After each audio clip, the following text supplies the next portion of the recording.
My name is Millicent. I used to be normal. I used to be happy. This is the story of how I went from being a golden child to a fractured freak and back again.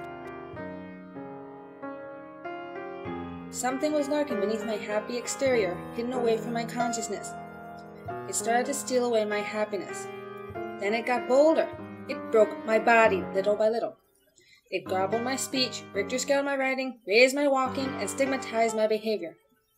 I was acting like a completely different person, but I knew that myself was hidden somewhere inside that person. The hidden destroyer was a recessive genetic trait passed unbeknownst to me by both of my parents.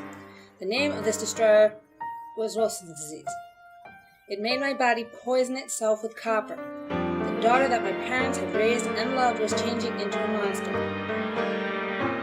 I walked as if I suffered from Parkinson's, all bent forward, and I couldn't stop once I got going. The only way to stop myself was to slam myself into an outside force. The force usually happened to be a telephone pole or falling on the ground. I couldn't keep my balance. You know I was trying to get out of a chair because the whole house shook.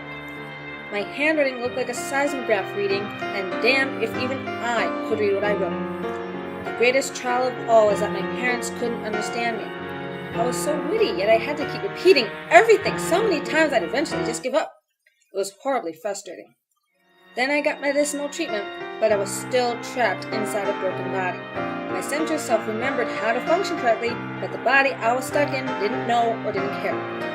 I had to force myself to keep doing things right.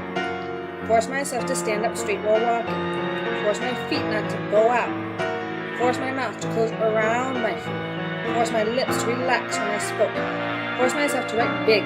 Force myself not to drop or toss things. Force myself to slow down.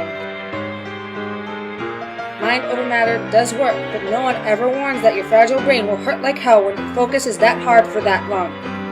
It was mental agony.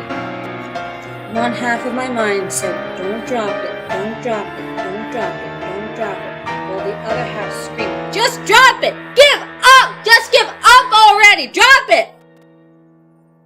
Sometimes I would, and sometimes I resist the urge. I was always at war with myself and losing the battles.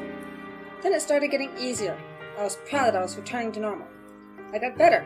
I can now speak and be understood. Finally, I can read my own handwriting and control my impulses. I've even learned to walk quietly again.